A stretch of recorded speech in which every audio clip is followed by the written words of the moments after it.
Because I think it's dying. I think that's where we are now. And I think a lot of people don't want to admit that it's in a bad state. And I think if we're to, I don't want it to die. I am a dyed-in-the-wool intel analyst, and I'll do anything to make sure this discipline stays alive. However, I have to look at intelligence analysis in the broader global context of where is it compared to every other field of information analysis? Because sometimes in intel analysis, we pretend we're the only ones making decisions. We're not.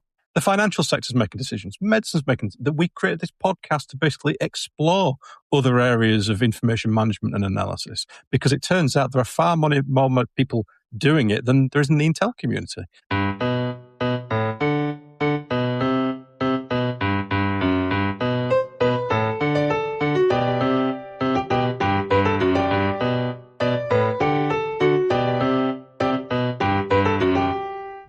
Hello, everybody, and welcome to another episode of the Collators. Today, as well as myself, we have Mark, my partner in crime with the Collators, but I'm delighted to be able to introduce somebody who I can only describe as an old friend to the podcast.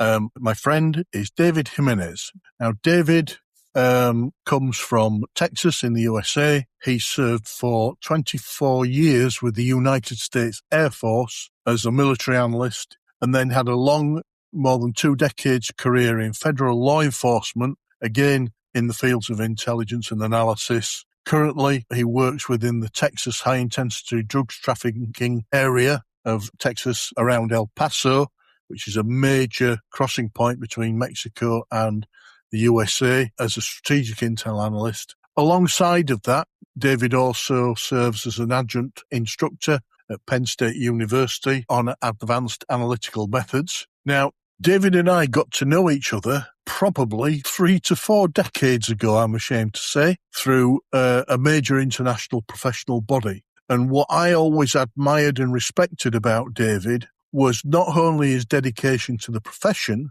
and his clear skill set and his ability to develop and learn as he went along, but David had always seemed to me to have a real commitment towards helping other people enter and develop their skill set within the profession, but also setting standards for the profession, something I believe he still does today. So here we are. It's probably more than 2 decades since he and I spoke verbally like this. The technology wasn't there back then, but I'm delighted that he's here.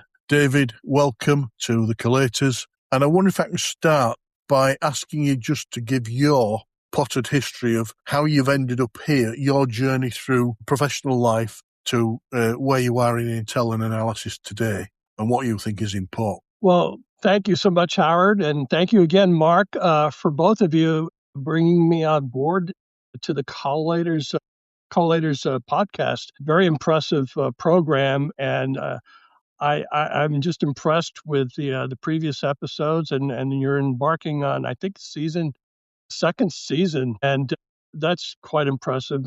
I intend on promoting and sharing the Collators podcast with others through social media, and in particular within the analytic cadre of professionals, and not just in law enforcement, but also the business sectors and others that might have an interest that can pick up on some of the nuggets of conversations that shine a light on some revelations and some new ways of looking at information. But my journey, Howard and Mark, started back right at the height of the Vietnam War. I grew up in New York State in a small town, and there was a draft that was going on into the military, and I graduated from high school, and I went into a community college. And for the first semester, I enrolled in a police science program because I wanted to be an officer when I grew up, I guess.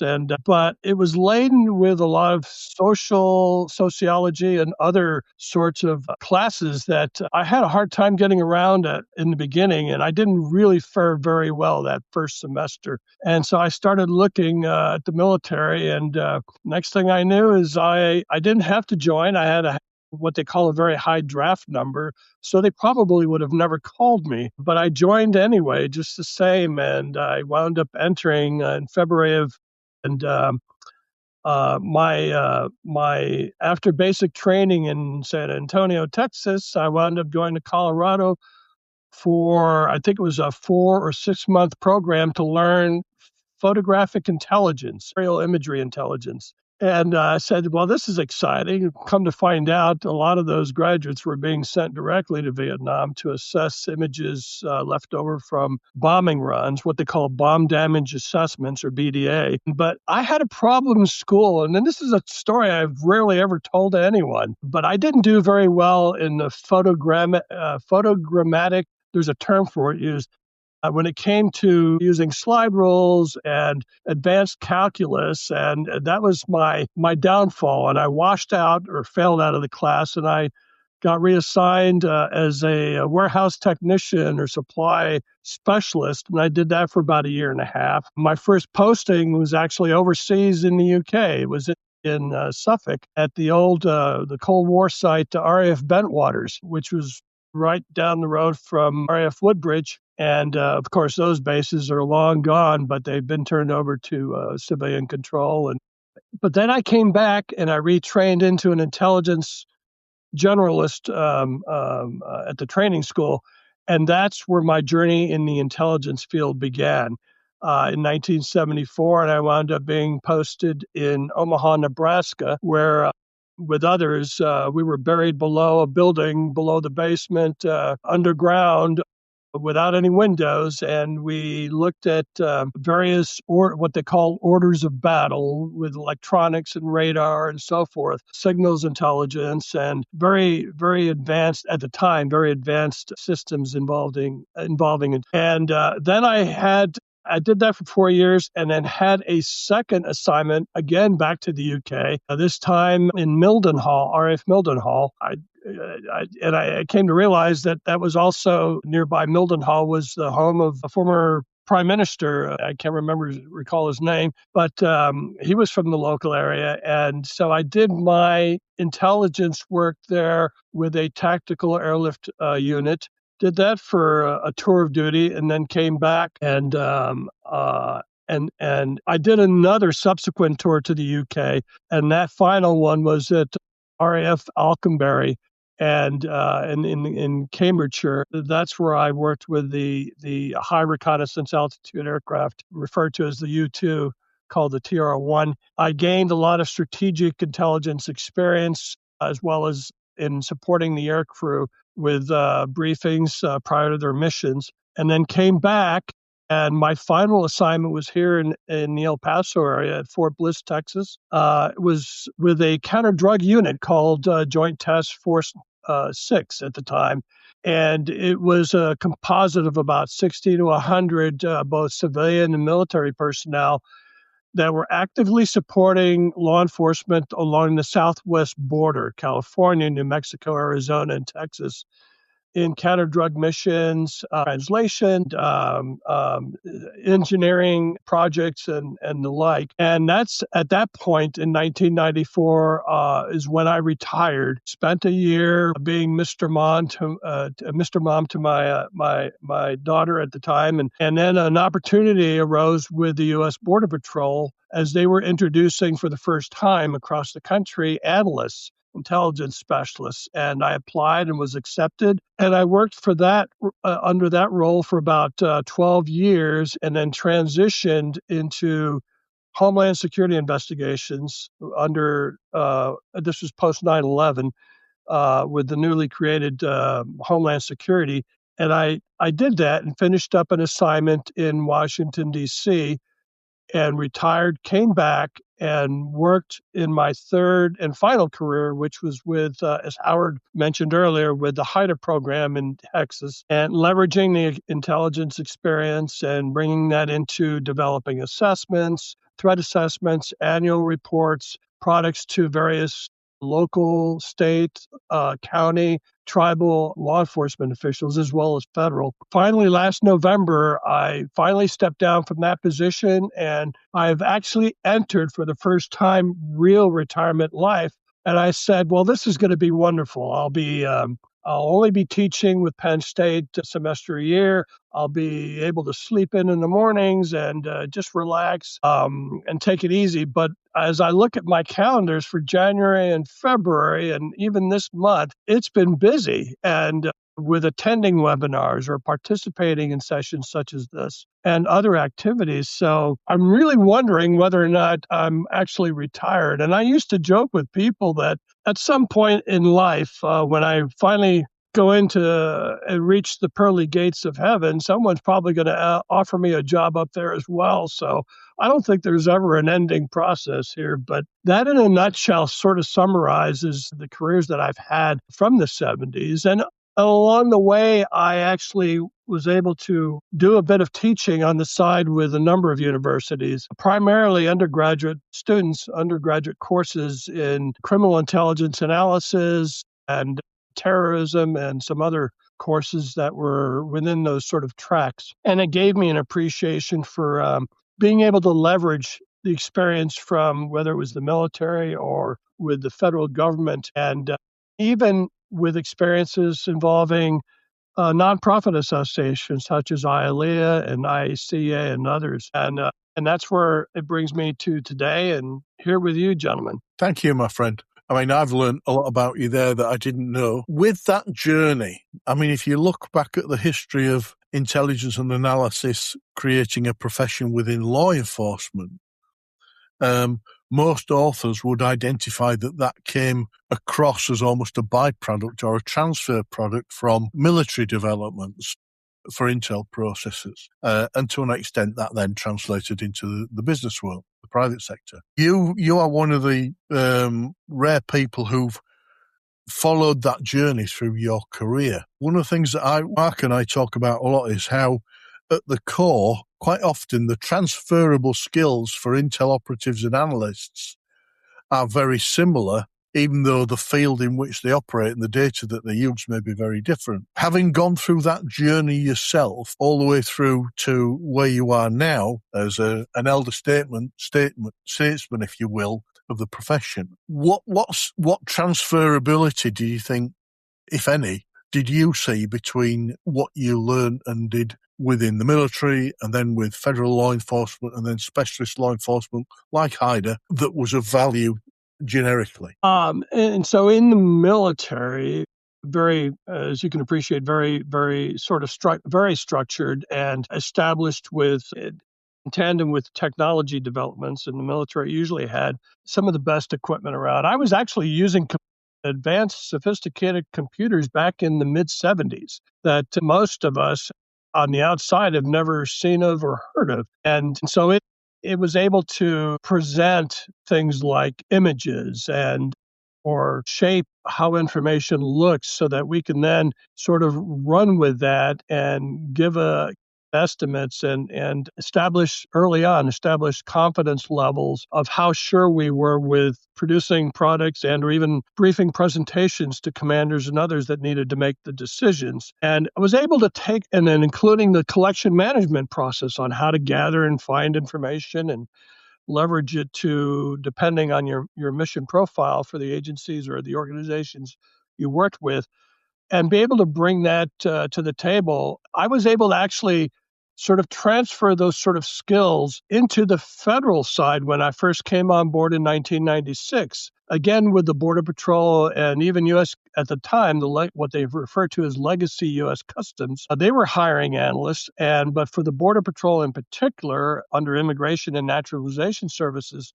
they were interested in wanting to shape how intelligence looks for the federal side. And they were actually using or borrowing from the military a number of concepts and fundamentals, both in everything related to, for example, the intelligence cycle and the processes that are involved. They're quite very similar in most cases, even with the federal agencies, and also how to collect and gather data and developing what they call or refer to as collection plans, and putting some sort of structure so that it makes sense and you have a process to follow. The transference of those sort of skills along with the ability to look at data and deal with the implications of that data. Can it stand by itself? Are you using individual sources, human sources? Are you using technology or signals intelligence or communications, for example? And then in the law enforcement arena, it's similar. In the military sense, it's usually under the signals intelligence umbrella. In law enforcement, we're dealing with the wiretapping or the T3s and developing your intelligence leads based on using those sort of intelligence disciplines to help. So bringing that into the federal side was an interesting transition.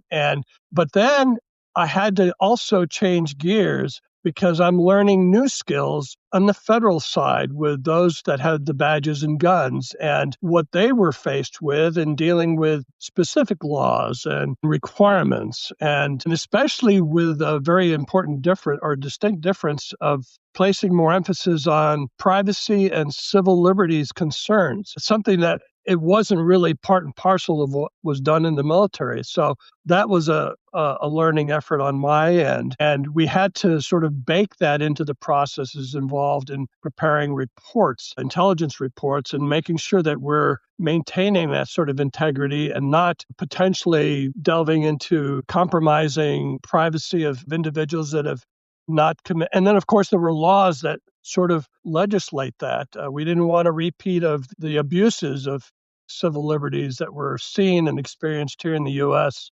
Back in the 70s, and in particular against organizations or religious or civil groups that have actually committed no crime, but yet there was at the time collection efforts against them, which should have never been done. And so there was that legislation of going through in the 90s and even post 9/11, we still see that over and over again. And so growing with that and bringing that experience until I actually retired in 2018 and then ventured into the counter drug organization here in West Texas, which is a program that's spread around the country. It's funded by through Congress, and it's to help twofold. One, stem the tide of narcotics flow coming into the U.S., whether it's through the borders, the land ports, the airports, the seaports, and at the same time having the other component of the HIDA program, which is to help educate on the social side, especially through outreach programs with the schools and going beyond just the proverbial just say no, try to educate the children and young students and the younger cadre of the inherent dangers, especially with and it's not just things like methamphetamine and all the other drugs, but even with fentanyl and all the different analogs that have come about since then. So having to balance that and developing from the intelligence and law enforcement sensitive side of leads that help us gain a picture of what we were up against. And it's different if you go from one part of Texas to another, or from one part of Texas to New Mexico, or to New Mexico, or even the northern border with Canada. The issues and challenges are quite different. And so it calls for sort of a different use of intelligence resources and methodologies. It gave me a lot to deal with, and I was excited. I mean, it's no 2 days were alike. I worked with mostly retired police officers that brought, kind of like what happened with you, Howard, in bringing that to the table, the experience of what you have when you have a badge and what you've seen with victims or homicide scenes. So I've worked with officers that had that sort of experience as one of the few analysts there, and it gave me quite a bit. And throughout this journey, whether it was with the federal side or the military or with the HIDA program, as I taught over the years in the classrooms, I realized that I brought something else into when I put on my education hat, if you want to call it that, brought something else to the classroom in addition to what was in the textbook or in the curriculum or in the syllabus. And that is sort of an inadvertent role of being a career advisor for students and giving to them a real sense of, well, this is what the book says, but here's what I actually saw in these positions. And most of the time, the students were looking for what happens after they get their diplomas handed to them the day after graduation. How do they increase their chances of being able to find that, whether it was an analyst role or whatever other role? And I found myself being sort of an advisor or a counseling from time to time, either as an entire group or even one-on-one. And I find myself, even in retirement, in real retirement, I participate in social media resources. And I'm still, in fact, before I came online this morning with your program, I actually shared a remote position that just came open for a criminal intelligence analyst. It's 100% remote. It's part-time. And so I pushed that out, and I find myself still doing that, even though I've been doing it 20, 30 years ago. And I guess it's in my DNA makeup. And I enjoy helping and making sure that others are succeeding. And then at the same time, I'm excited about the young generation that's coming through. And at the same time, the challenges that we're seeing and I know you've had a podcast before, you spoke to the topic of artificial intelligence, and that is going to be a game changer in my view. But that's a whole nother discussion that we can have. So that's where I'm at with dealing with bringing over the skill sets and what I've learned at each step of the way in my journey. And to this day, I still teach and have the opportunity to participate in webinars and sessions, including the Analytic Cafe with Alexandra Bielski from, I think she's in Zurich, Switzerland, and they have one, in fact, coming up on April the 2nd. And that, to me, is a fascinating discussion, even though it's very early in the morning here, Texas time. I find that, along with Dr. Charles Russo's Analytic Edge Academy that he's established, along with Jason Elder's Analyst Talk with Jason Elders. He's been running that for a few years. And then now with the Collators, it's exciting. And I'm hoping the younger generation and or students that are looking to break into things like intelligence or either with law enforcement or national security are tuning into these podcasts because they're going to learn something they're not going to find in the classroom. David, can I ask you, obviously this is a gross oversimplification if when you say a military and law enforcement background, I appreciate it's much more complicated than that. But generally, as you moved through your different positions in different sectors, you've talked about transferable skills that Howard asked you about. But I'm curious, is there any kind of common problem or issue that was kind of constant no matter where you were, that like a habitual problem that you just either always faced you or your staff?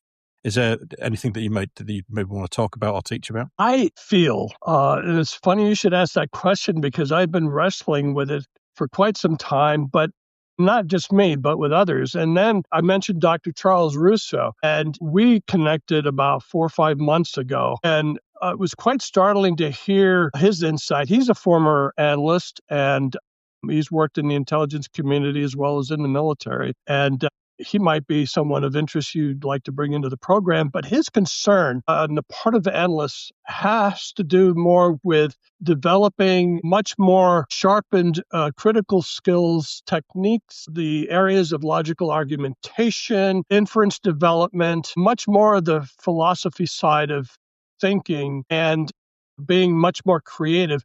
And sometimes I look back and I see that sort of delving into it deeply is lacking. I'd sense that in the military to some degree because a lot of things were time sensitive and very tactical oriented as opposed to long range. And so when you're tactical or you're short fused or you have time limitations, you're sort of almost rushed into making judgments, whether or not you have all the data available. And most of the times we never do. And having to make those, some call it leaps of faith or connecting dots that aren't there or coming up with best guesses. And so there's the time constraint and the urgency of decisions that are being made that count on one's experience, and sometimes it wasn't there. The other thing that I would also bring as I'm thinking of this are the references to what they call tools,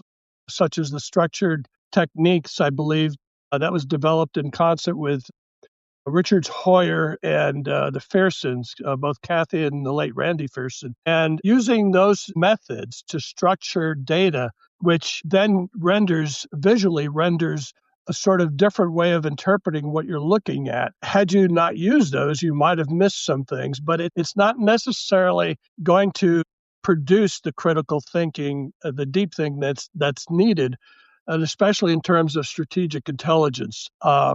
Or even, and not everyone's using these, what they call SATs as an abbreviation. Not everyone's using those tools. And usually it's better if you're in pairs of two or more to bounce off those sort of thoughts, those ideas, those approaches. So I think what was lacking, not just in the military, but when I transitioned and saw firsthand on the federal side, is that not everyone was delving very deeply. They were looking for solutions that perhaps were produced using statistical, Excel sheets, and then running with that on the quantification with numbers, or piecing together some things that hopefully you have some insight into that. But quite often, the truth was we didn't have the actual substantive knowledge of whether it was related to culture or geographic location or the population. We didn't have necessarily much deeper insight into some other things. We didn't grow up in that area, or we didn't speak that language, or what have you. And so it touches on some of those. I don't want to call them deficiencies. It's just that we haven't,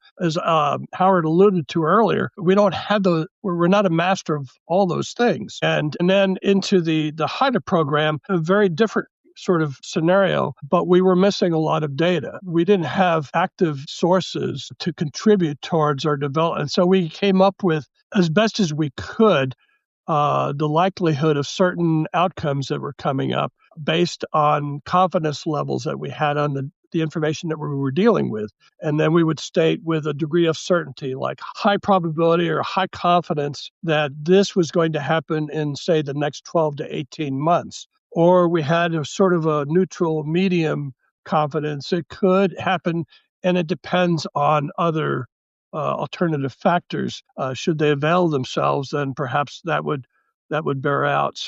Through each step of that journey, there were things that were fixed in place. The training was, to me, very fundamental.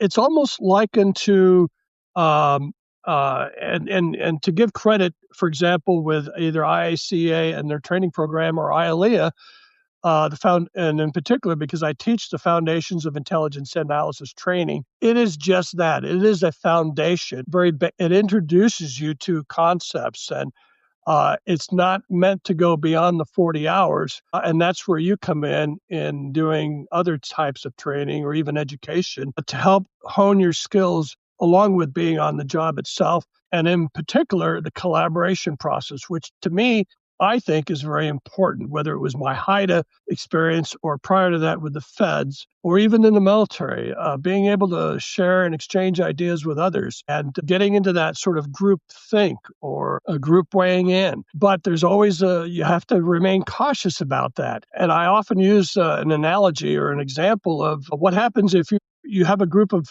10 analysts and 9 of them are going in one direction. One is going south or in the opposite direction. What happens if the one going south is correct? What did the other 9 miss? And so there's these sort of little things nuances that I picked up along the way that hope that analysts, up-and-coming analysts, and others, especially if they're in school, will begin to appreciate and perhaps even pay attention to as they're going through their curriculum and their majors and whatever else that they may bring to the table when they enter the workforce. That's really interesting, David. One of the things that stands out to me in what you said, one of the things was this idea of putting the analyst under pressure, the decision makers, the clients of our work, pressuring us for a quick result when we've got inadequate data.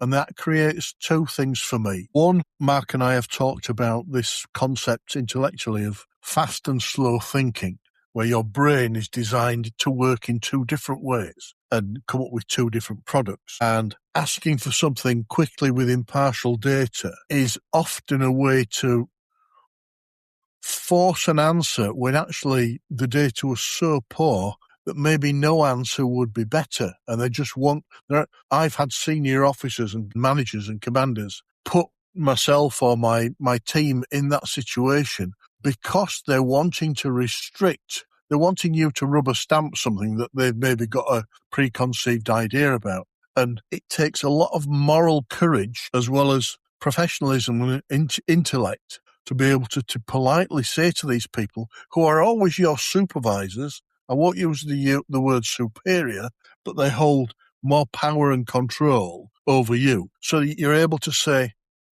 I know you're wanting to give me my best guess, but with a very low probability. It's so bad. I have so few pieces of the database jigsaw, if you will, or parameters, or I've had so little time to machine this data to come up with some kind of interpretation that I can't give you one. And if I can't give you something that's useful, if somebody's going to make a best guess, maybe you should do it. The second, and I'm not saying that's always the case, but there's that kind of pressure on the analyst sometimes to push back against what the organisation needs. A bit like if you went to see a physician and say, look, just tell me whether or not this drug, don't give me a long explanation and say it's been researched, but tell me whether this new drug is guaranteed to solve my health problem. And the doctor, you want a yes or no, hopefully a yes. But the doctor will say, we're not at that stage yet. I can't say, it's not for me to say. And that's more honest. The reason I say that, it takes me into the second part of my question here. We've talked about the military and law enforcement, and this also applies to the private sector. Organisations, governments, groups of people, as well as individuals, you would hope would behave in certain repeatable ways in terms of their ethics, not just what they do, what they produce, what decisions they make, what actions they take, but how they do it. Almost the morality, the ethical argument, or a way of operating that is ethical and reasonable and fair. And often there's a competition between ethics and organisational or individual desires, shall we say, or cultures. I'm not saying that's wrong. That's just the reality of the world that we live in. Everybody wants to win. But I wondered what your views were, particularly for the analysts who are in this difficult situation of being caught between the data and the client. How would they apply an ethical standard and persuade other people? Because an analyst may have their individual standards. I've got mine. Mark has his, and you'll have yours. They may also have standards of their organisation that they work for. In our case, for those of us who are professional analysts or intel operatives, quite often they may be linked to one or more professional bodies that also come up with standards. They may have governments that come up with standards. All of these can be competing. How does the analyst square the circle, or the intel operative square the circle, so that they meet all those? Do they compromise some, or do they go for the most strict application and therefore exclude the ones that don't meet their whatever the strictest one is, because an organisational standard may be higher than their personal standard? What would your take be on that? Wow. Circling back to earlier, your conversation about when your leadership and the upper echelon in the organizations are asking you on the spot about information that's perhaps missing or your confidence levels are not there. And so that's where we default, or we go back to the intelligence cycle, where it's really not always in that order. You can always go back, and even as you're disseminating or presenting information at the latter part of the cycle, the feedback right there, as you illustrated, you're being asked for something that may be missing, and you may not have an answer at that. It may be the direction that's needed to go back and retest the collection sense to gather that data or what you can, and then come back and provide an update to leadership, as opposed to just saying, let's get back to you. But even before getting to that point, I think it highly illustrates the need for the intelligence professionals in the very beginning of the process to make sure that they know what the leadership is needing, who is supposed to be setting sort of the guidance or the direction for whatever the particular issues may be, emerging issues and so forth, so that you can ask those questions early on, and so that it's not necessarily a surprise when you deliver or present a product, so that you already have those answers. It's not always 100%, but that's where the intelligence professional, or even the separate discipline of a collection manager, if an agency is lucky enough to have one, that's their part and parcel, that's their profession. They focus on that in dealing with taking the customers or the client's requirements, translating it into language that makes sense, and then be left to determine how best to go collect that data and then put it into the process itself for the analysts to run with. So there's a way to address those concerns, hopefully up front before they become an issue when you present. And it was an opportunity. However, having said that, it doesn't always work as the way I just sort of characterized, because you have time limitations and you may not have enough time to go back and retest, and you're going to go run with what you've got. And so that's sort of my take on your earlier.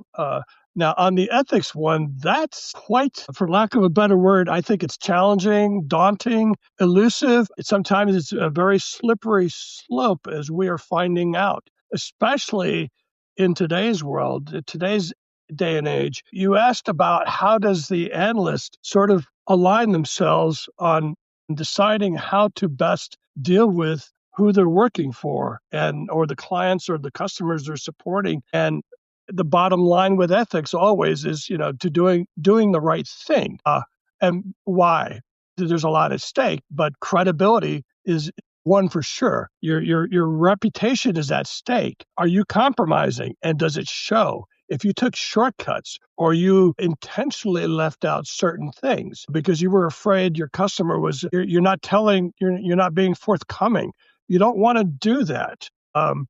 I used to have a commander in the military, as an example, who told me on a Friday, he told a few of us actually on a Friday, good news can wait until Monday. Bad news, I want to know now. And that stayed with me for the rest of the subsequent careers. But in addition to credibility and your reputation, it also comes back to dependency. And I can rely on Howard or Mark. I can depend on them because they're going to give me what I need, whether I like it or not. Or they're going to tell me if the report or the outcomes were short.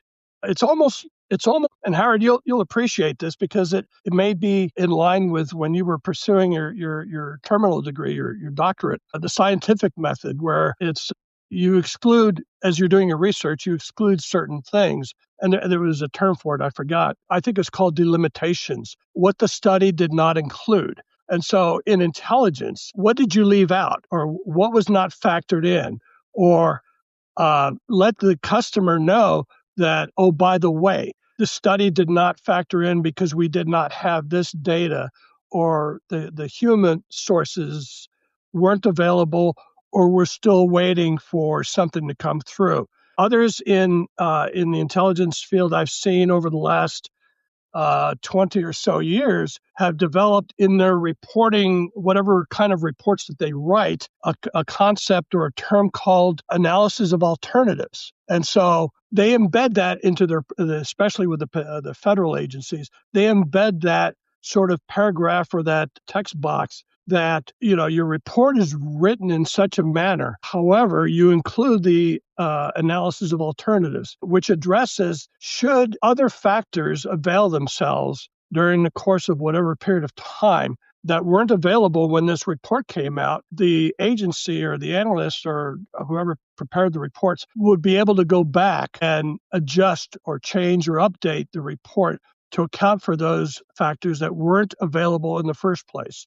These all sort of lend themselves, I think, part and parcel to the issue of ethics, being or ensuring that to your customer that you've done everything correctly. In the U.S., and you've probably seen these already or have heard others discussing it, there are a set of analytic tradecraft standards that were produced by the Director of National Intelligence probably about 15 or so, 20 years ago. And it lists, they're very basic, and I've got them somewhere buried in my computer. I can share them with you later. But it helps that you're factoring in, leaving out certain biases. It's very difficult to do. We need to keep our biases in check. You need to be independent of what they call political considerations, regardless whether it's on a broad countrywide scale or at the national level, or if it's locally. Avoid the sort of politics creeping into your assessments. Regardless of the temptation to throw it in there, you should keep it out. It should consider all sources of data. There's a list of different tradecraft standards and recommendations that analysts in general should integrate into their work processes as they think about, as they produce, as they write and generate intelligence products. So on the ethics, it's very important, and much more important now, as we alluded to earlier in the program, artificial intelligence and including large language models and the tendency to sort of run with whatever the deliverables are coming out without actually giving it too much thought is dangerous territory, I think, because it does definitely compromise the issue of ethics and integrity, that you're not factoring in other issues. What did the large language model miss? Is it actually providing you with misinformation or disinformation? Do all large language models have the same output? Why, if not, why are there differences? You need to be taking into account what might be missing.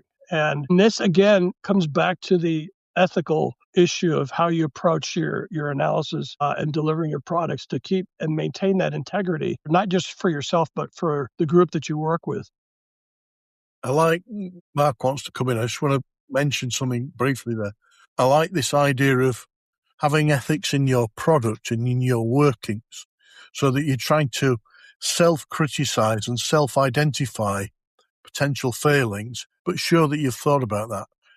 Because ultimately what you're trying to do is convince your clients and your peers and colleagues that you are competent in your role and that you are trustworthy, so they can have confidence in your judgment, because analysts do make judgments. So those two things really stand out for me, and I'd agree with those. Mark, I'm sorry. No. So I agree with most of what David said. I hope he doesn't mind. Some of those things, I think it might be problematic for the next generation of analysts, but let me try and set my stall out. Where I agree is absolutely, I would say any intelligence officer or analyst, their first duty is to the truth, 100%. Because I think in its most basic sense, what we ask Intel staff to do is to essentially report on things that we can't directly observe. We're making, for want of a better term, an educated guess about something that we don't otherwise know. Okay, so we're asking somebody to make a shout on something or a call about something. And I totally agree about all the concerns about AI, and we'll get back to that in a second. But what worries me a little bit is, and this is an anxiety I have about the profession of Intel analysis and Intel more broadly, and we've spoke about this on previous podcasts, is essentially, I agree in principle about critical thinking, counterfactuals, factoring in certain other kind of points of view. I agree with that.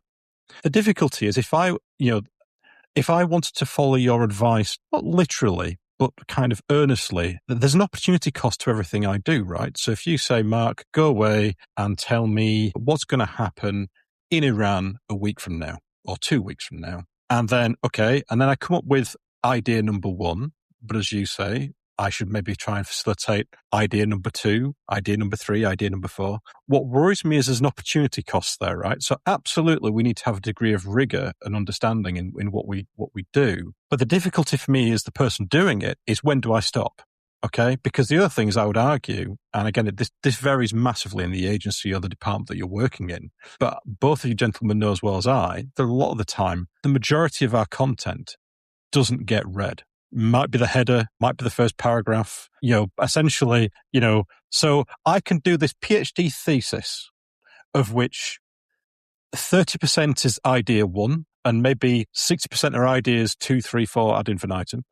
But that has an opportunity cost. That takes time. And if nobody's going to read it anyway, I think why people are leaning into AI and large language models is I actually think that, there's always going to be lazy and bad actors who are just going to go, cool, David's giving me a job. He wants it by Friday. There's no way I'll have to just kind of cheat and get my way there.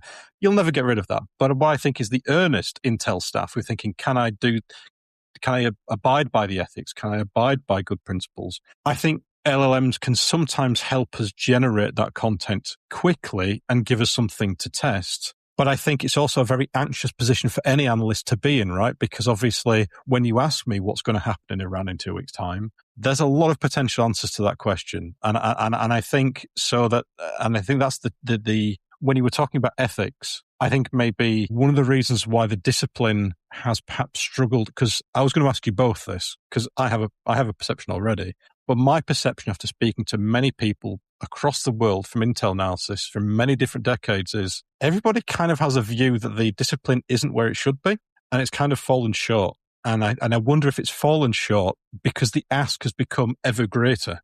And I wonder, and until that tension is directly addressed, I think that puts IA as a discipline in a real tough spot. Does that make sense? Absolutely. I pretty much agree with, for example, characterizing the deliverables coming out of an AI platform. And I agree that it will help speed up the process, in particular with gathering and or collecting and formatting, maybe perhaps even bullet-sized sort of deliverables. But as I've always maintained, whether it's through AI and or whatever we've had before, there's always going to be what we call trust but verify, or holding accountable, as we're referring to, holding accountable at the end of the day, the analyst or the Intel professional or the ones that are doing the analysis of data and information. At the end of the day, they should be calling the shots, so to speak, or the bottom line. Or in report writing, and what you were referring to earlier is a concept that I think is ingrained in both training and even in academia, in different curriculums, different programs or majors. When it comes to report writing, is the bottom line up front, the bluff. Coming back to what you just said, most are not reading the reports. And if I remember correctly, I think it was Marilyn Peterson and Paul Andrews that wrote back in 1990, Criminal Intelligence Analysis. I think I remember seeing Marilyn somewhere, and I'll have to go back in the book and look. A lot of managers are not reading everything that they're being given and expected to be making decisions. And even as far back as that, I think sort of lays out the expectation of, well, if analysts and new or seasoned know this, then they should be expected to be able to deliver what is the bottom line, very top of the presentation, very top of the report. And then you eventually, elsewhere in the report, you get into breaking out more details in depth. But I agree that sometimes the failures are not necessarily the intelligence process, but the fact that senior decision makers didn't run with what was given to them at all. Assuming that they had looked at the report, did they really read the report or the presentation? Or are they acting on other factors that are not necessarily driven by the intelligence product itself? But with AI, as you mentioned, we need to be very cognizant of taking advantage of what it can do for us, but at the same time knowing that we're still accountable. You can't come back to the boss if something fails miserably or people get killed because, this is what AI gave me, and that's unacceptable. That's not going to work. At the end of the day, we're accountable for what we give our customers. Will AI help? I hope it can. I think it will, but we have to do it in the right way, keeping in mind where things could go wrong and where we should step in. I'd agree with that. And I think for me, AI is just the latest side topic. And I'm not trying to devalue its importance, but it's yet another tool. And for me, yes, it's artificial, but it's been created by humans, so it's inherently fallible. Secondly, it's not intelligent. All it's doing is doing a quick and dirty sift, a very efficient sift and interpretation of the data in the large language model. And I'm talking about AI as it is now, not what it might be in the future. So basically, it's doing a job of research and summarize, but only of certain data, the data that's in the model. So it's not looking at everything. And in reality, That's what all analysts do. None of us ever have all the data that might be relevant to a particular scenario. There's no such situation because the volume and variety of data that's out there in the environment, if you come back to the old Rumsfeld and Zizek, the known knowns and the known unknowns, the unknown unknowns you can never deal with because you don't know that you don't know. So we're always coming up with products and therefore decisions that are based on data that's not necessarily 80, and we might have high confidence in our predictions. But if you actually try to calculate it in terms of, well, how much of the whole population, in scientific terms, of data do you have? What sample have you got? And you might think, oh, they've got 80 or 90% of the data. No, they haven't. They've probably got 1 or 2% or a fraction of 1%. And that's what we're making decisions on. And that's what makes me come back to why trained professional analysts who apply analytic methodology properly, critical thinking, if you want to call it that, will always be indispensable because machines don't think like that. Machines are bean counters at the moment. And it was the same. I remember, I'm old enough to remember when computers first came out and suddenly we could handle data in ways we couldn't before, written or whatever. Then we had the internet, so we could share and communicate. Then we had data visualization tools. I think a written report is a data visualization. But just going across onto the point that Mark asked about the ethics, I think we've got a conflict for any individual. And I look at my scenario, I have high standards. I'm not perfect. In some ways, I'm a hypocrite. But I know when I fail to meet my standards and I have to answer to myself and my own conscience. Some people may have the standards of a religion or a family group or a culture that they're from. They may be good, bad, or indifferent. It doesn't mean that they're good just because they have them. Certainly organisationally, as a sworn police officer, I'm sure you were the same, David, when you were in the military, you would have ethical standards for your organisational or professional standards. I did. So I was sworn to those standards and expected to meet them against penalties that were extreme as a police officer. They weren't the same ones I had to apply as an analyst. So suddenly, it's not even that we have one set of ethics. You have to apply everybody's ethics. What happens when you share a product? I've often been in this situation, particularly dealing with other organisations, not just between law enforcement and the military, but globally around different law enforcement agencies, just to be simplistic. A product that you may classify at a certain level and be happy to share with your peers and other representatives in certain law enforcement agencies, you certainly won't be going elsewhere to agencies where you know that their professional skill or their ethics or the way that they use that information is to our standard. You have to choose your partners with care. But the problem for me is what happens when those standards compete? And that's the issue for the analyst. And you've got to come back to the centre, is what I've always taught, and say, be honest with yourself and be honest with your customers. And if you've got a conflict of ethical standards, make that clear and explain it just in the same way you explain the analytical product that you're producing, because they can then agree or disagree. But even if they disagree, they would hopefully understand what's limiting your answers or your approach. And secondly, they may change their approach, like you've talked about earlier on, about saying, we haven't got enough data, maybe we can solve this ethical problem in the process by collecting more data. Maybe we can solve the process by going back and revisiting some of the ethical limitations, because if you don't mention them, they're not aware. I remember you talk about the American standards. We had another American colleague on couple of episodes ago, and he raised those. They were actually written, and it delighted me that you've mentioned Marilyn. Marilyn was my first friend come mentor within the professional body that she represented and ultimately was president of, and I served in for many years as a volunteer. And I always remember Marilyn explaining this issue to me, that we needed to look at developing these standards from scratch. And that professional body did. I happened to be in the US as a representative of the professional body when the standards that America applies today were first written. So they came from a professional body background, and it could have been any of the many professional bodies. They all have different ones. but I happen to be an officer in one at that. Just pure coincidence. Now, imagine American law enforcement has had some input from a fat bloke from UK law enforcement. It may be highly irrelevant to the culture and the ethics and the approach of North American or US policing. It's not for me to say, but they got a different perspective because they had somebody else round the table. So I would like to think that that product was stronger because of that round table approach of taking alternative ideas and perspectives. And I'm sure over the years it's evolved and become something very different.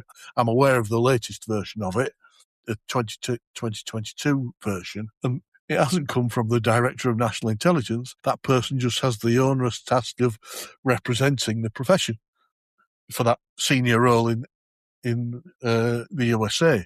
It actually came from working stiffs like us. And maybe there's a really good lesson there for our colleagues and the analysts that would be, that they will be writing the ethics of tomorrow. Sorry, Mark. No, if I could reply to that. I agree with you. I just think that there's some fundamental problems that Intel has to tackle to get there. I think, in some respects, St. Jude and the patron saint of lost causes, I think analysis is a lost cause. What I mean by that is I think that it has the hardest job, because when it comes to predicting the future or describing a situation, but more prediction, it's an incredibly tall order, and in all likelihood, you will fail. And I think what we've done as a response to that over the decades is we've tried to we know it's a tall order, so we put so much effort into making sure that we give ourselves the best chances of being right. And I applaud that, and I think that's right and proper. But I think somewhere along the line, we kind of stopped maybe thinking about being right, and we started thinking about rejecting rebuttals further down the track, especially in our products. I think sometimes in Intel analysis, we become so focused on how do I make my argument bulletproof? How do I avoid recrimination or any sort of professional downside, almost as like an insurance policy. So if we are being asked to do the impossible task, but we get it wrong, we've got something quite solid as a shield to use. I think one of the things you said, Howard, that was crucial was that kind of analytical plurality between, you've got to have different people from different backgrounds. So for me, for instance, if I had an Intel unit, I'd probably I was just thinking while you're talking, I'd probably want an analyst who didn't adhere to any of the analytical techniques, none of the SATs, nothing, just told me what they thought. That's analyst number one. Analyst number two, I'd probably want to be the earnest, Intel trained, analyzed by numbers, follow all the key principles. I'd want to know what they want to know. And I'd probably want to know what the LLM thought. So 3 separate sources. That polarity doesn't just apply within one subset, it applies across all 3. And I think for me, for Intel analysis to move forward or to progress, I think it needs to cut care. And we've had this from, Carmen Medina, we've had this from other senior sources. There is a slight fascination, and it goes beyond that. It's a fixation on analytical products. And I think sometimes that's where we risk going so far into analytical technique and mystery that actually it's of no use to the customer, and the opportunity cost is too high. And where I can see it going, if we're not careful, is I completely agree with Dave when he says, okay, we can't just throw everything into an AI. 100%, 100% agree with you. But the problem you're going to have is we're increasingly living in a budget-driven world where the numbers make sense. And you can have David, who's earnest and is well-trained and well-experienced, and said, well, okay, I've got my product, and I can assure you I've thought about every angle, and it's all in there. It's all in the report, but it took me, 20, 30 hours to put together. And my salary is X or Y. And then we've got an LLM somewhere that on the face of it, and I know it's not true, but to senior managers who don't get the field, they go, well, I put the product in there, and my operational staff hit a button, and they even frame it the way David might frame it, and it's 10 seconds later. And I think that's where, to me, I think for IA to survive, I applaud the honesty, I applaud the need for standards and ethics. But if it doesn't get more agile, and if it doesn't focus more on the communication and leaping across the table to the decision maker, I think it's going to die. Because I think it's dying. I think that's where we are now. And I think a lot of people don't want to admit that it's in a bad state. And I think if we're to, I don't want it to die. I'm a dyed-in-the-wool Intel analyst, and I'll do anything to make sure this discipline stays alive. However, I have to look at intelligence analysis in the broader global context of where is it compared to every other field of information analysis? Because sometimes in intel analysis, we pretend we're the only ones making decisions. We're not. The financial sector's making decisions. Medicine's making that. We created this podcast to basically explore other areas of information management and analysis, because it turns out there are far more people doing it than there is in the intel community. So, yeah, I guess what I'm saying is that it's a plea, really, that we have to diversify and become more agile. Otherwise, I think it's just going to just die out, and I don't want it to. Mark, I agree with you. You know I do. For me, though, the danger with analysis is you could have bad analysis will always lead to bad decision making. But good analysis and good products, and I agree with you about navel gazing on methodology, and I'm as guilty as the next person, because I'm a nerd. I love doing it, but it's of very little interest to the clients and customers of our profession. One of the things that we need to be doing is coming away from navel gazing and getting our customers to actually properly appreciate the added value that analysis puts into the raw data. Contrast LLM, a bit like a data visualization tool. Wonderful tool, but it visualizes something. It's representing data. An LLM represents data. It's not thinking for you, and it will never think. If we don't train and persuade our customers, the decision makers, that they shouldn't be interpreting what these representations mean, then we will fail whether our products are good or bad. And I don't blame them for bypassing it. It's kind of the argument about guns don't kill, people kill. If you put a gun in the hands of somebody who's not trained, chances are they'll pull the trigger and do some damage. But with training, they'll understand that it's a dangerous thing. And separately, as in the military and in law enforcement, if you want somebody who's a sharpshooter or a sniper as a commander, you don't do it. You have trained experts, specialists to come in and carry out that function for you. You just make the decision about when and where and what to shoot. It's the same in analysis. I've told you many times of senior officers in law enforcement and in the private sector saying, I don't need you to read a chart. And then I've been in a courtroom situation as a subject matter expert where I've said, well, actually, you have misread it completely. And I have been as popular as a fart in a diving suit. But that was my ethical and professional standard. And unfortunately, it was a very rapid and hard and painful education for them that I was right in what I was saying and they were wrong, because I've been in situations where criminal cases and civil cases have failed through bad interpretation by managers of good analytic products, if that makes sense. That's my thought. David, what do you think? Mark, something you said earlier about our expectations or perceived expectations in terms of both standards and ethics, that analysis seems to be not where it should be. There's a danger that we're losing, and that's just sort of a broad stroke description. We're losing more of the in-depth analysis that's needed. And then on the flip side, we've got the automation processes that are helping us. And this all touches on both standards and ethics.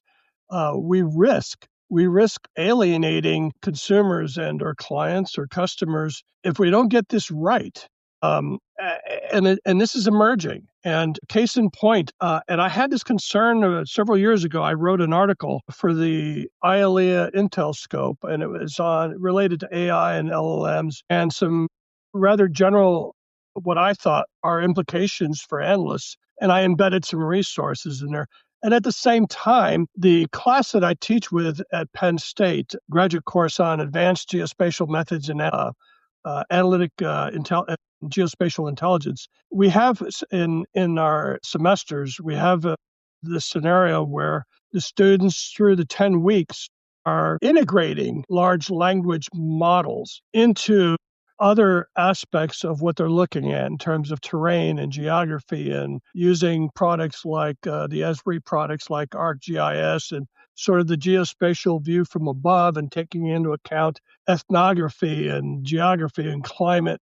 But they're also using large language models. And so towards the end, towards their capstone, the deliverables, they're expected when they go to list their references used, their citations, materials that were included in the culmination of their capstone report, a statement regarding the use of AI LLMs. And an example would be we used Claude or what have you, Copilot and so forth, to generate a list of X, Y, and Z.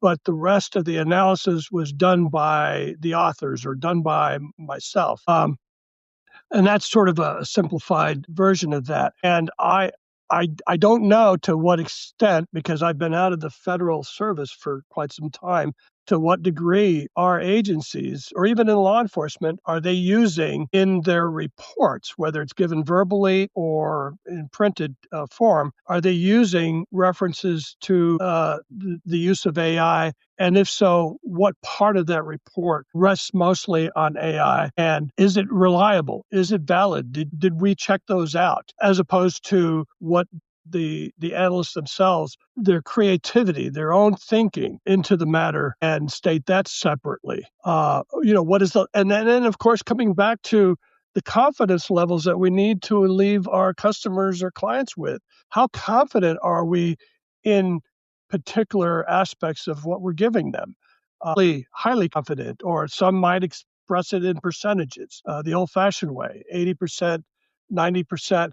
Those numbers mean different things to different people, as opposed to 50 or even 55 or 60%. And I think 60% was given to presidential decision to go after bin Laden because we didn't have the entire picture. And it turned out it was successful. So a lot of it has to do with sort of the clarity that you convey to the receiving end. And again, integrating the things that we just spoke about this during the podcast about standards and ethics. Very important, much more crucial as we move forward into the future, but also circling back to the deeper aspects of analysis. Are we really doing the deep dive and the critical thinking that's needed? There are some others out there that can perhaps even give you quite a bit for another podcast on that issue alone. So I think the challenges are there for the up and coming analysts, the new ones, the ones that have some education behind them and training, hopefully some experience. But again, listening to the little nuances that we're touching on here in the podcast, I don't think they're going to necessarily find it in the classroom. And so I'm hoping they'll tune in to the Collators. I agree with you. It's not going to get any easier. And just as an example, like you, I started out from a teaching point of view, teaching the basic Anna Kappa course. I actually flew to America again when I was part of the professional body and was one of the authors of and one of the first accredited trainers for FIAT in North America, the NIAT in the UK, the National Intelligence Analysis Training Process, designing a master's degree, so on and so forth, to try and fill the gap of what next after basic training. And I always remember back, that was in the late 80s, 1980s. I did a survey at the time. We had a very small number of IT products that would do data visualization. And there were 2 or 3 in the market that would compete and vie. And they are commercial businesses fighting for competitive success. They don't need to serve law enforcement. They're there to make a profit. That's their business objective. Nothing wrong with that, just being honest. And I did a survey at the time and actually went out and looked at all the IT tools that I could find that were available against a set of criteria. And I actually found about 300 and came back nationally to my national organisations and regional organisations that were looking at designing and developing for the future in law enforcement in the UK and Europe and said, look, there's actually 300 of these things. It's not the, bipartisan 2 choices or 3 choices or 4 choices. And it was evolving all the time. Literally, a couple of months ago, I was invited. It was 50 years since the first analytic course that I taught in West Yorkshire, my home force. And the analysts got together to celebrate the 50th anniversary and asked me, as the kind of old fart of the process, to go along as like a keynote guest speaker. So I thought I'll revisit that just out of interest. And I applied the same criteria for what tools are out there to AI, which, as you say, are primarily large language models. And using the same criteria, I found there were over 7,000 now. Now, regardless of which tools you choose to use and what other skill sets and products that you bring to the table, which analyst, which decision-making can keep up with an industry that in literally 3 or 4 years has generated 7,000 tools, and many of those are evolving all the time. ChatGPT is not just ChatGPT. Which one was it? The reason I mentioned that is, do you spend all your time learning what the tools are, or do you spend your time being an analyst and trying to apply that intellectual skill set? Because one is a product reviewer and a product user, the other one is an analyst. Second thing is, I really worry when we talk about trust and confidence in our products. All my products, people could go back in the workings out, how I arrived at my conclusions and my what-ifs and my contingencies and my predictions, and check them like scientific method. They could go through the same process and make sure I hadn't misinterpreted something or given it an unreasonable weighting in my reporting. How do you do that when AI has been part of the process? Because the large language model is changing every second. As we're speaking here, had we used any of these tools to look at an LLM at the start of the podcast, if we then applied it now as we come towards the end, the answer it gave to the same question would be different, because the LLM it's based on will have changed as more documents are put into, more data is put into the system. And that's what really worries me. It's so fast paced that it's driving a process that's less accountable to test, audit, quality assurance, but decision making, the pressure's the other way. It's more about today and tomorrow. It's not about, we talk about strategic planning in the UK. The first ever national railways, the plan was for 30 years. Well, the UK has a 4 to 5 year election cycle, as does the USA. Tell me which political party thinks beyond a 4 year, or whatever the election cycle is. It's 3 years in Mexico. You see what I'm saying? So a strategy beyond that, well, we'll push it. We'll say it's going to be a 5 year strategy. Why? Because we're kicking it into the long grass. We don't have to worry about the outcome. That's not effective decision making. So LLMs are a danger. They're a lovely golden light coming over the hill, but they also, like the gun, they could have lethal effects. I just wanted to mention something that Howard had mentioned, and it was something that I saw on social media, I think maybe a month or two ago. It was I wish I wrote it down, but it's something to do with AI and LLMs. The analysts who are using today and tomorrow are using these large language models, and as Howard referenced to, whatever this becomes on down the road in the future.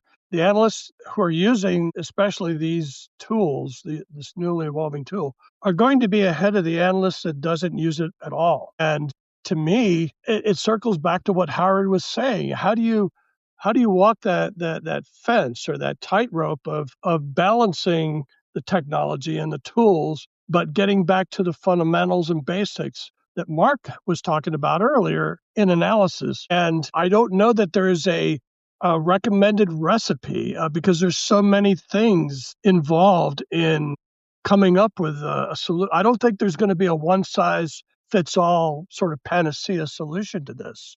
Point. I agree. I would say that I think the first step, well, I wanted to point something out. So it's go back to something that was David said before, Howard. This idea about analysts using LLMs and kind of trying to, why the critical thinking might be falling away and things like that.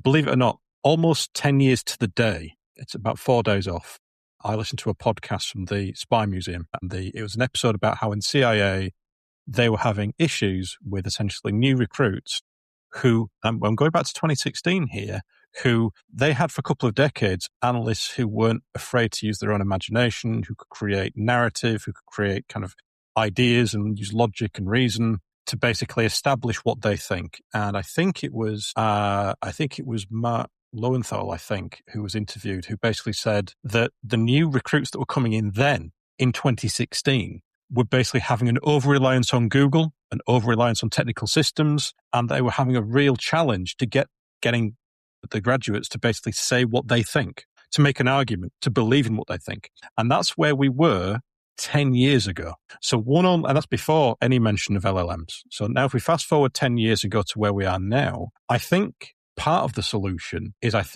and I cringe as I say this because it's almost kind of a very kind of cliche thing to say, but I think IA has to maybe go back to basics and say, right, okay, where does IA come from? I would argue, to take a slightly Kentian view, okay, Kent was a historian, right?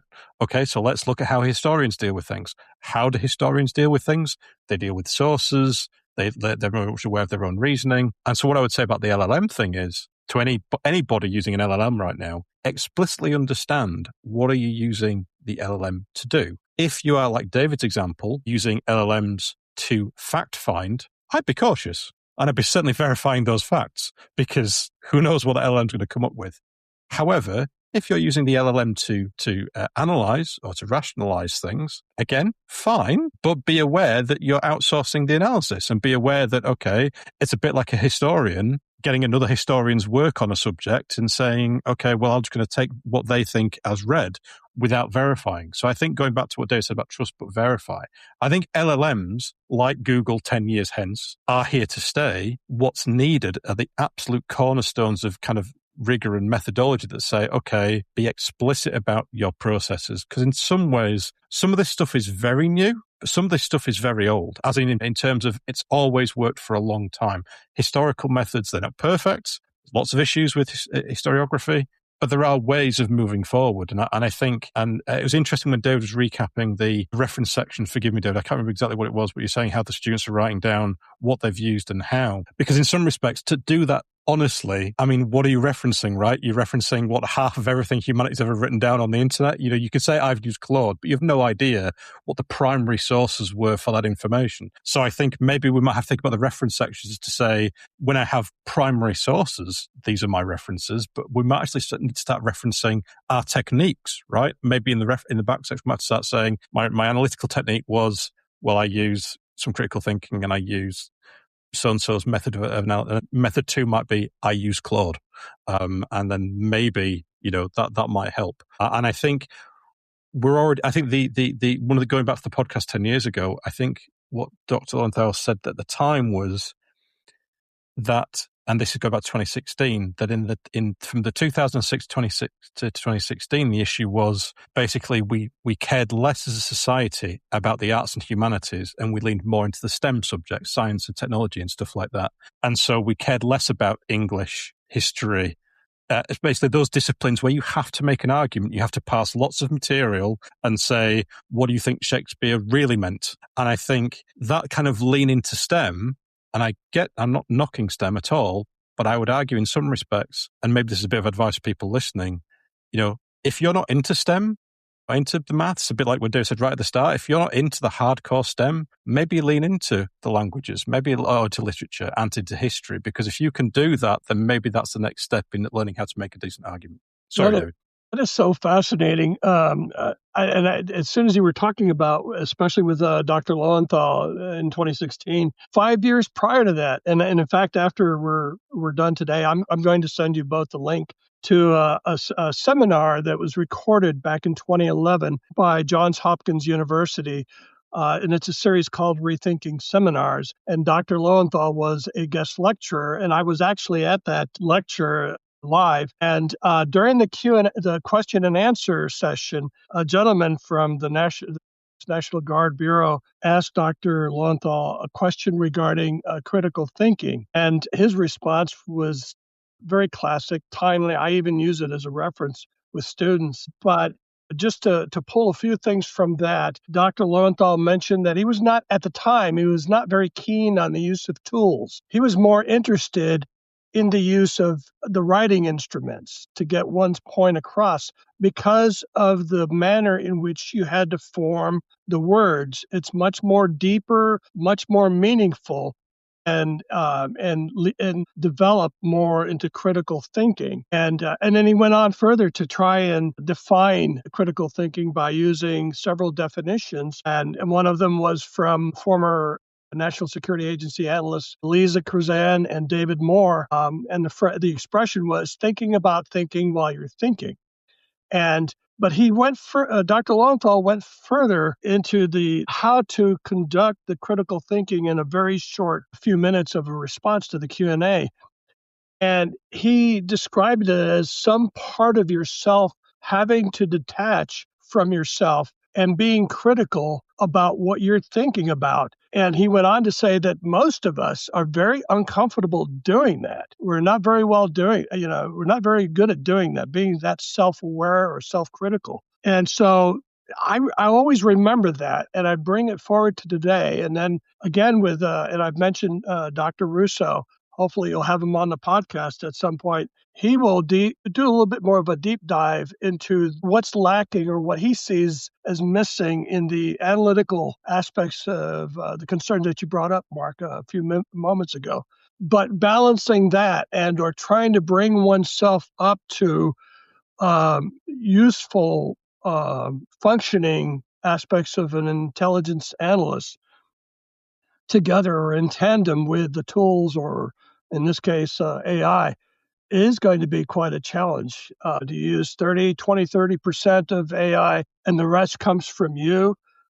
And so this goes quite deep. But I tend to think that perhaps we still are missing, and I may have highlighted some of that in my careers that I described earlier in the program, about not being able to dive deep enough into the critical nature of problem sets that we're looking at, whether they're immediate or near term or much further down the road.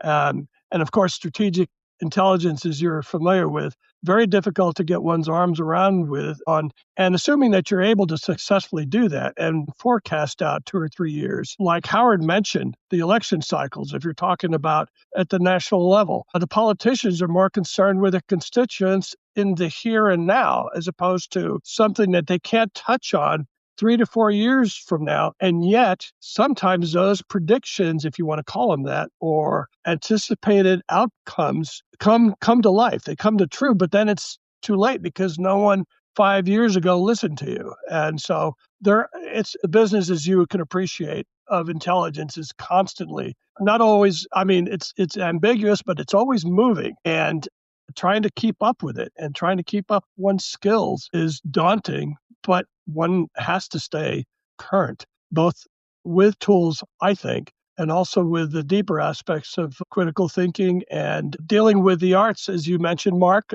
the humanities and history. That is primarily or predominantly Dr. Lowenthal's background. But then I remember also prior to 9/11, a lot of the professionals came from English majors or history majors or languages or humanities. And there were some very creative professionals at that time. But post 9/11, we've seen the advent of intelligence programs and degrees. Quite a contrast, quite a difference. And I don't know if they're introducing enough on the sort of concerns we just echoed here during the program. I really like that, David, because, and I think Mark's completely correct, no field in which we have colleagues who work professionally holds a monopoly on the process. And the best analysts and the best developing analysts, like you say, those are the ones who are constantly scanning the environment, even almost more importantly, the environments they're not familiar with, because chances are, if 90% of analysts are looking at a particular tool, chances are you're going to get a pretty good coverage on it. Like Mark talked about, I would want the analyst who looks outside that 90% for some really wild, out of left or right field concept or idea. I remember about 4 or 5 years ago, the recruitment process for the UK security services, not so much the James Bond spy nonsense, but the actual operatives who sit there and do the intel and analysis. They actively decided to recruit women. We'd gone through the recruiting of ethnic minorities and cultures, which I completely agree with, not just because of politics, but because they bring different perspectives and different knowledge sets around this round table. But they decided to recruit women. The thing was, they'd gone for females because they said, we've looked and we've decided that females think differently to males, their thought process. And what we've noticed is we normally recruit from a particular academic background, but females haven't traditionally had the opportunities to achieve the academic or professional or experiential skill set so that they would meet the minimum standard. So what they did was they created a positive discrimination whereby females will be recruited on the basis of their potential and then put through academic and other training programs to bring them up to spec. And it was just this idea of you need an umbrella that's as broad as possible of thinking processes and awarenesses of new areas or other areas in order to be truly appreciative of data and how it can present in the environment and be interpreted. I mean, you mentioned things like Claude, ChatGPT, all these tools. They're all great, but think back. If you're analysing something mathematically, and Mark and I have talked about this, 1 and 1 is 2, 2 and 2 is 4. It's very easily to compartmentalise data, differentiate between it, put it into a framework, and ask questions of it. Show me how many of these there are. It's a finite number. It's not a guess, usually.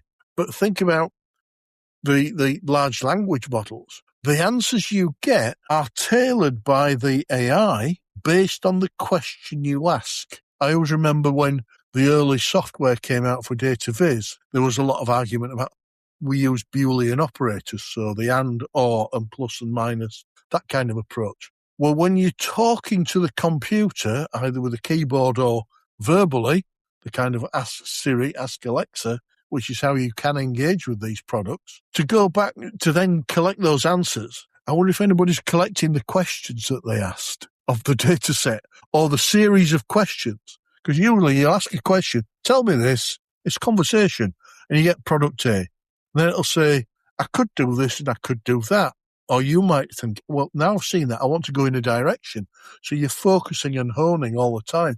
If you don't have that audit trail of questions, how can you assess the audit trail of the answers and QA that? I don't know. David, your hand up. Howard, you bring up, and it's a challenge. I mean, we all appreciate the old concept or phrase or term called garbage in, garbage out. The prompt, I guess they now call it prompt engineering, how you structure the question. Even if you adjust it a second or third time, it could deliver different responses or variation in deliverables. And so being precise about what you are asking, a lot of thought has to go into the question, as we know LLMs today. And this could change on down the road. Something you said earlier about the different sort of, especially with hiring and or looking at different hiring criteria and more women into the workforce and or different backgrounds to bring in different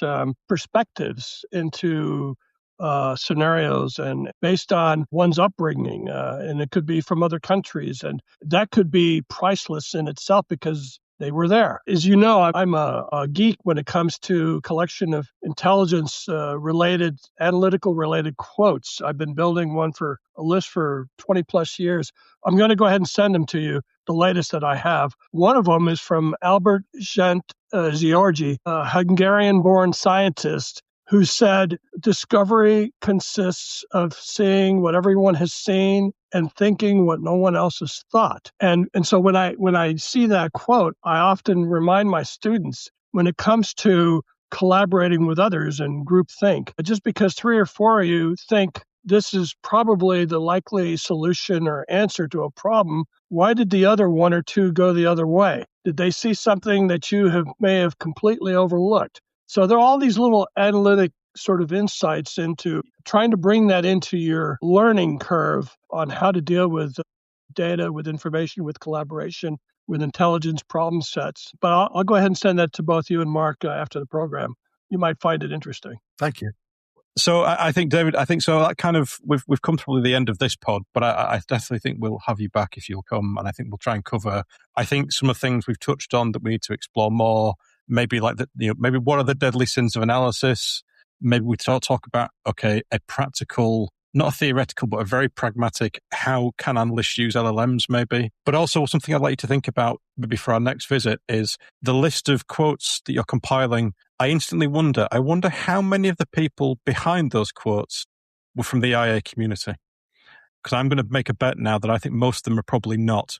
From the what community? From the intelligence analysis community. Very few. The rest are, they date back to the 1400s or even before then. Some from the UK, some from other locations. And a lot of the quotes are so profound depending on what you're relating it to. And some of them are very simple, some of them are very practical, and they raise other questions. So hopefully you'll have fun with it. Some people may think I'm having a dig here, and I'm not, but I think it's a point worth exploring in another pod. I had this chat, I think, with Jeremy Levin a little while ago, but we were talking about how, isn't it strange how most of our signpost people in intelligence analysis weren't intelligence analysts? Exactly. And maybe there's something in that. And that's not to undermine intelligence analysis, but maybe there's something in that we need to explore.